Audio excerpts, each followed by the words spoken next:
The PlayStation Vita is my favorite gaming handheld I've ever owned, which is saying something because I've been a huge fan of handheld gaming since I got my first Game Boy Pocket at 8 years old.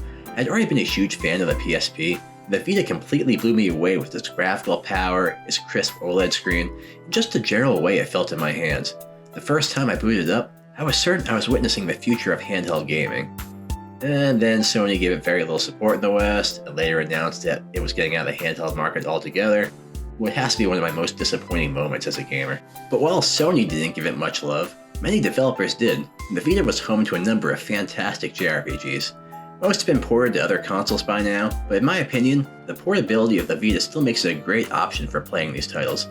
Though unfortunately prices for physical copies can be kind of pricey these days. Thankfully, despite a scare last year, the digital storefront remains online, as long as you're willing to jump through some hoops in order to pay for them. With that said, here are my picks for the 10 best JRPGs on the PS Vita. As usual, I have two conditions. One, this is an unordered list, so don't pay too much mind to when a game appears on the list. And two, I can only rate games I completed, so if there's anything on the Vita I haven't played, it won't appear here. Persona 4 Golden. I might as well start with the big one that every Vita owner knew was going to be on here, Persona 4 Golden. Unlike its predecessor with its somber and bleak atmosphere, Persona 4 is the bright and cheery story of a small-town kid on the hunt for a deranged serial killer. Yes, underneath the colorful 90s TV aesthetic and comic relief teddy bears voiced by Sam Riegel, it's a compelling and dark mystery. All the things you would come to expect of a modern Persona game are here, including demon collecting, the press-turn combat system, social links, and the unforgettable soundtrack. The small-town environment is a welcome change from the big cities, and Persona 4 uses its setting to great effect to really make you feel both the goods and the bads of living in the country. Golden is an upgraded version of the PS2 game that comes with so many improvements and so much new content that's practically a whole new game. Golden has been ported to modern consoles, which means you have another portable option with the Switch, but the Vita version will always be my favorite. Ys, Memories of Celceta. Nobody does RPGs quite like Falcom these days. It's hard to describe in a few words what's so great about them, but if I had to summarize my feelings, it's that they harken to the JRPGs of classic days, with an emphasis on characters, world building, and epic scopes. Memories of Celceta is the fourth game in the canonical order of the long-running Ys series. You don't need to play any of the others to jump in, as they are all fairly self-contained adventures. In this one, series protagonist Adel has become stricken with that classic JRPG ailment, amnesia, and while recovering his memories, he takes on the task of drawing a map of the region of Celceta. And of course, things eventually evolve until it's time for deicide. Like other games in the series, Memories of Celceta features a hack-and-slash action combat system that takes place on the same map as Exploration, with no battle transitions. You can have 3 characters in the active party and swap between them on the fly to take advantage of their special attacks and exploit enemy weaknesses. Memories of Celceta has been ported to the PS4 and PC. The Vita version makes use of both the touchscreen and the Vita's rear touchpad, which makes the experience somewhat different from its ports. Atelier Ayesha Plus, The Alchemist of the Dusk. Fans of Gust's Atelier series were spoiled for choice on the Vita, with 8 titles receiving ports, remakes, or simultaneous releases for the handheld. It was tough picking just one for this list, but I settled on the port of the first game in the Dusk trilogy, The Alchemist of the Dusk. The Dusk games are my favorite in the series next to the new Ryza titles, and the Vita versions do a fantastic job of giving us the full features and visual experiences of their home console counterparts. For those unfamiliar with the series, the Atelier games are lighthearted adventures where you travel the world collecting ingredients for its alchemy system while also engaging in some simple turn-based battles. The colorful art style and the relaxing soundtracks make these games great to casually play and unwind to. In The Alchemist of the Dusk, you play as the titular Ayesha, who must master the art of alchemy in order to rescue her sister. The Dusk trilogy are a bit more somber than the other games in the franchise, but it doesn't stop them from being a joy to play. Though if they're not your speed, you can't go wrong with a remake of the first game in the Arland trilogy, Atelier Rorona Plus, The Alchemist of Arland. Atelier Ayesha also got a port to modern consoles and PC, called Atelier Ayesha DX, for anyone who would want to play them there. World of Final Fantasy. My first experience with the twin protagonists Lan and Ren was in the mobile game Dissidia Opera Omnia, where they appeared as these weird chibi characters who were starkly at odds with the other characters. This got me curious to see the game they were from, and World of Final Fantasy turned out to be a fantastic homage to the franchise. It was developed as one of the celebratory titles for the series' 30th anniversary, and it shows in the way it incorporates series mainstays, character cameos, and overall aesthetics. It's also kind of weird, in a good way. You swap between your protagonist's adult and chibi forms, capture classic Final Fantasy monsters, then stack them on your head to increase your abilities, summon chibi versions of FF protagonists to use their signature attacks. It's wacky and surprisingly addictive. It's definitely a game that benefits if you're already a big fan of the franchise, though it's interesting enough mechanically to stand out on its own. The Vita version was a simultaneous release with the PlayStation 4 version and has all the same features, though an expanded version, World of Final Fantasy Maxima, was released on the Switch a few years later, which has some content the Vita version does not. Mary Skelter Nightmares. What if Red Riding Hood, Snow White, and Sleeping Beauty were vampire-adjacent anime girls who went into berserker states when covered in blood? If that premise sounds appealing to you, then you might want to check out Mary Skelter Nightmares. Set in an inescapable prison called the Jail, protagonist Jack must team up with Blood Maidens, the fairy tale named women with the power to fight the monstrous Marchin, which act as the prison's wardens. See, Blood Maidens gain power when they make contact with Marchin blood, but too much of that blood will corrupt them and make them go berserk, but Jack's blood works to purge the corruption. If you think I've said blood a lot in the past few sentences, well, that's because you're going to see a lot of it. At its core, this is an old-fashioned dungeon crawler with an emphasis on exploration and using unique abilities to overcome obstacles, all while running from nightmares that pursue you until you're ready to face them. The game can be surprisingly challenging, and there's quite a bit to it, including a job system, side quests, fulfilling the jail's libido. Better for you to learn for yourself. The port of the game on the Switch actually came as a free DLC to the sequel, Mary Skelter 2, so if you're looking to invest into the series as a whole, that might be the way to go. R nosurge Plus. Gust makes another appearance on this list, with the successor to the R Tonelico series, which appeared on my list of PlayStation 2 JRPGs. Like its predecessors, it combines visual novel elements with JRPG mechanics. In our nosurge, we swap between two separate parties of two characters, one who acts as the party's fighter and one who stands in the back charging their song magic. Battles consist of fighting waves of enemies through chaining attacks together and timed button presses, while a song magic meter charges.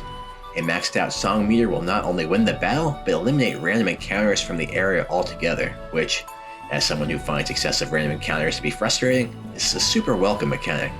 The series' dive system returns with the ability to go into characters' subconscious and engage in visual novel segments to help them overcome their mental blocks and unlock more powerful song magic. The story is a fun science fantasy romp that takes place mostly on a space station that's under attack by the Sharl, who are basically fairies that lure people away and disappear them to who knows where.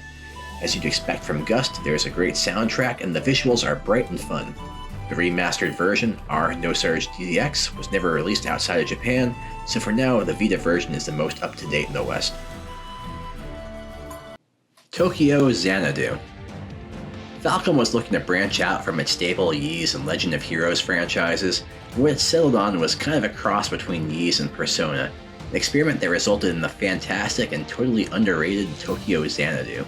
The Nightmare Realm Eclipse is opening rifts into Tokyo, and monsters called Greeds threaten to cause big disasters. The only thing that stands in their way is a bunch of high school students. I'll be honest, a lot of the look and feel of Xanadu feels like Falcom was copying Atlus's homework. Between the bonding system and high school setting, you'd be forgiven for thinking it was a Persona knockoff. What really makes it stand out is its action battle system. Falcom has a lot of experience here with the Ys series, and it shows in just how fast and impactful the combat feels. The game rewards you for clearing dungeons as fast as possible, encouraging you to play aggressively, swap to take advantage of elemental weaknesses, and build up those combo meters. Also, a lot of it just looks cool. It has an enhanced version for the PS4 called Tokyo Xanadu EX, but so far, the Vita has the only handheld version. Tales of Hearts R. I long wondered if it was possible for a handheld to adequately capture the full Tales experience, as previous attempts had fallen a bit short. That question was finally answered with Tales of Hearts R. It's actually a remake of a game that only came out in Japan on the DS. That one has many of the problems previous handheld Tales games suffered with. Hearts R is everything you expect from a modern Tales game. Full 3D combat, multiple playable characters all with their own fighting style, a challenging post-game, an expansive fantasy story complete with an Act 2 twist that changes the game's tone, even has its own unique addition to the Tales battle system in the form of the chase cross attacks. If you do pick up Hearts R, I will warn you that the game does get off to a bit of a slow start, with Core Meteor acting as a cliché protagonist on a pretty bog standard quest, but it really evolves from there and takes a bunch of turns that makes it stand out. I won't claim it's my favorite Tales of storyline, but it does the job competently and satisfyingly. There haven't been any new ports of Tales of Hearts R, so if you want to play this Tales title, you gotta pick it up for the Vita. Soul Sacrifice, or Soul Sacrifice Delta. I'm not typically a fan of games that lean in the direction of battle arenas, as I prefer games with more emphasis on storytelling and characters. Soul Sacrifice is so good that it manages to overcome this bias. You play as someone who is being sacrificed by a sorcerer, and to save your life you need to play through a bunch of stories out of that sorcerer's past, which take the form of the aforementioned battle arenas. Combat is visceral and bloody, and you can really feel the impacts of each blow. What really sets this apart is its sacrifice mechanic, or rather, mechanics. Everything can be sacrificed. Your enemies, your allies, your own body parts. You're also able to spare your enemies, which come with their own rewards, so there's a lot of decisions to be made about what you're willing to give up for your power, which is thematic. There's also a pretty fun multiplayer, though how much luck you'll have finding people online at this point is hard to say. There are two versions of Soul Sacrifice on the Vita. The updated version adds the Delta to the title, and the Vita is still the only place to play it. Trails of Cold Steel. I haven't had too much of a chance to talk about the Trails series on my channel yet, so let me get this out of the way. I freaking love these games. They managed to surpass Persona as my favorite modern JRPG franchise. I want to do a full video at some point just gushing about this series, but to summarize, it's a long series focused on characters and world building that each builds upon the overarching story. Cold Steel is the start of the third sub-series, and while there are some references that you might miss not playing the others first, it's also a great jumping in point for the series. It was actually the one that got me hooked and had me going back to play all the other games in the franchise to get the full story. You play as Reen Schwarzer, who has come to attend Thor's military academy and is placed in the experimental Class 7. Because this is a JRPG, Class 7 is due to get quite a lot of hands-on experience, as they get involved in matters relating to a group of terrorists and brewing tension with a neighboring nation. You'll be participating in turn-based battles, spending your free time bonding with your classmates in order to strengthen your relationships, and trying to score an A on all your report cards. Trails of Cold Steel 2 directly continues the story and was also on the Vita. And I was seriously considering also putting it on the list. When thinking about what I would have to say about it, I decided it would probably just be what I said about Cold Steel but more of it, so I'll just bundle it here. Both games were ported to the PS4 and PC, though the Switch port never came to the US. When Sony decided to get out of the handheld market, part of their reasoning was that they didn't think there would be a place for dedicated gaming handhelds in a world where everyone had a gaming-capable phone in their pocket. I wonder if they had known that phone games would remain mostly gachas and freemium games, or if they had known how successful the Switch would be, if their decision would have been different. If they do ever decide to get back into the market with the Vita 2, I know I'd be first in line. Well, we can dream. That's it for my top 10 Vita JRPGs. As a JRPG fan, you know I love watching numbers go up, so please consider subscribing and hitting the like button. If there are any games you think I missed or that you'd like to recommend, let me know in the comments so I can add it to my infinite backlog. I was originally planning on going through the Sony consoles in order, but I had a couple of requests in the comments of the previous videos to do the Vita, so I skipped ahead a bit, but I intend to go back and do both the PSP and PS3, so be sure to check back for that.